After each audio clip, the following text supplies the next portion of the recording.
Comment réduire l'anxiété? Avant toute chose, je ne suis pas thérapeute. Ce que je propose dans cette vidéo est issu de mes recherches, lectures, apprentissage, introspection et travail sur moi. Bonjour, je suis Anne. Vous écoutez le journal de modèle. Ici, on parle d'être son propre modèle. Dans l'anxiété, on sort de la fenêtre de régulation émotionnelle. L'anxiété peut réduire notre curiosité, notre raisonnement, notre capacité à planifier et à imaginer d'autres possibilités et d'autres futurs. Dans l'anxiété, on utilise peu son cortex préfrontal. Alors, dans cette vidéo, je vous propose 5 pistes de solutions. Première piste de solution, le focusing. Au lieu de dire je suis anxieuse ou de nature anxieuse, dites quelque chose en moi se sent anxieux ou est anxieux. Vous pouvez même le formuler mieux. Je ressens que quelque chose en moi est anxieux. En utilisant le focusing, on se détache de son anxiété. On ne s'associe plus avec. On crée un espace entre l'anxiété et soi. Si par exemple vous êtes anxieuse, quelle différence notez-vous entre ces 3 phrases? Je suis anxieux, quelque chose en moi est anxieux, je ressens que quelque chose en moi est anxieux.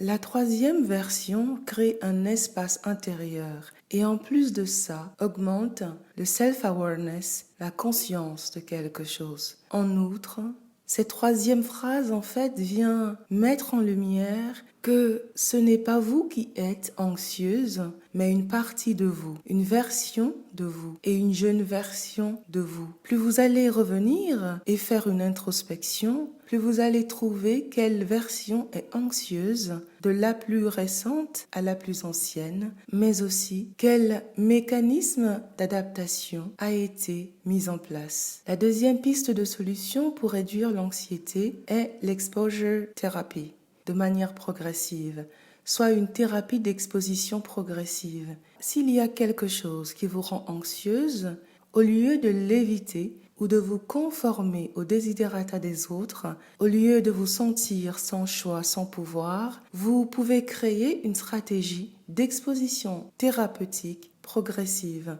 Vous commencez à faire ce qui vous rendait anxieuse à petite dose, un peu comme pour créer une habitude, on conseille de commencer par 1 minute et d'augmenter soi-même cette minute au fur et à mesure. Le but est de construire, de bâtir la personnalité qui matche l'identité non anxieuse.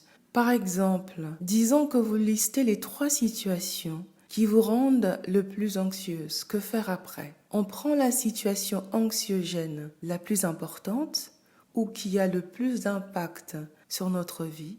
Après, à votre avis, quelle solution voyez-vous? Prenez la plus petite solution ou la solution la plus facile ou accessible pour vous. Puis, choisissez la plus courte durée que vous pouvez tenir. Enfin, pratiquez le nouveau comportement dans cette petite durée.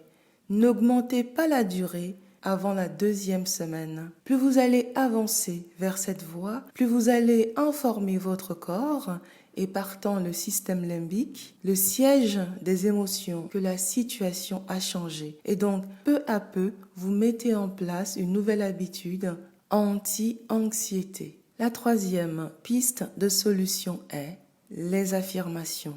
Et oui, les affirmations marchent et changent notre état intérieur. Ici, à quoi ressemble une personne qui n'est pas anxieuse? Quel qualificatif voyez-vous?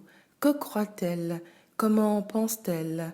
Y a-t-il des choses qu'elle fait plus qu'une personne anxieuse? Une fois que vous avez fait tout cela, je vous invite, si c'est possible pour vous, à transformer ces insights en affirmations.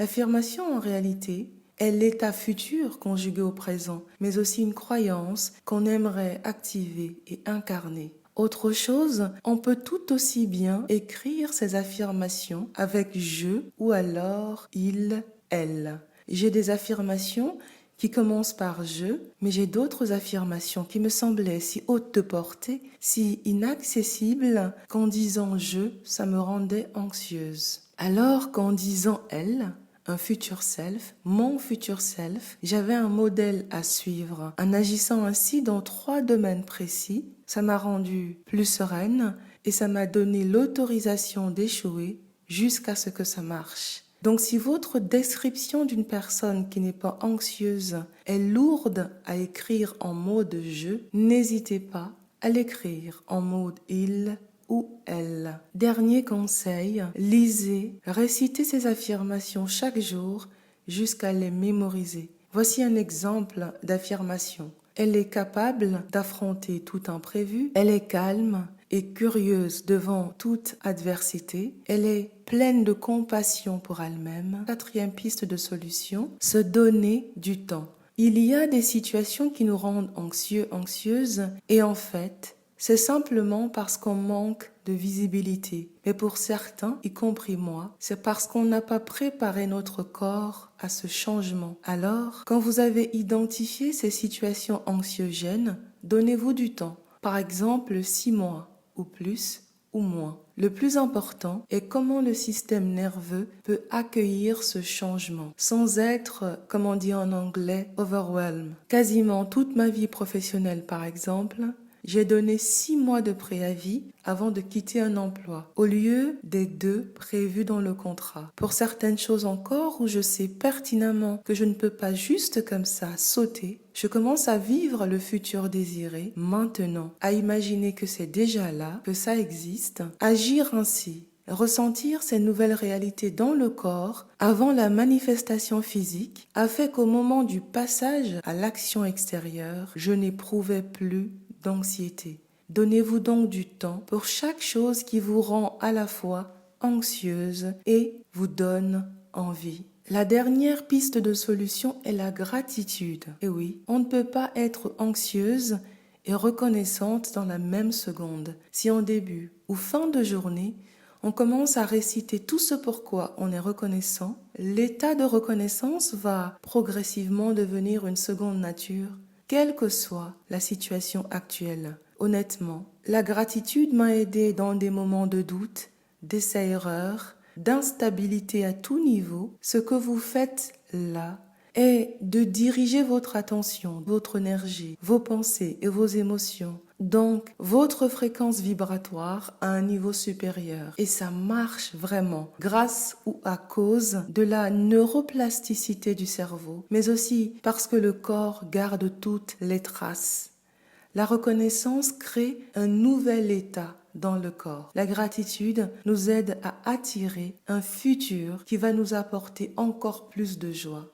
On installe la joie avant que la source de joie soit matériellement réalisée. Enfin, il peut être intéressant de créer un journal spécial pour suivre l'évolution de son anxiété au cours des semaines, des mois. Ce qui vous aidera à noter quand l'anxiété surgit, quelles sont les situations qui la provoquent, de quoi s'agit-il, avec qui, ou encore qu'est-ce qui se passe à chaque fois avant que l'anxiété surgisse. Ici, ce que vous cherchez vraiment, c'est remarquer les situations qui provoquent plus ou moins d'anxiété, mais aussi la croyance immédiate qui est souvent automatique et qui provoque le comportement, l'action d'après. J'espère que ces 5 pistes vous aident. Dites-moi en commentaire laquelle avez-vous déjà explorée ou encore quelle est celle qui résonne le plus avec vous. Ce podcast touche à sa fin. Merci beaucoup pour votre attention. Je vous souhaite une belle semaine. À bientôt.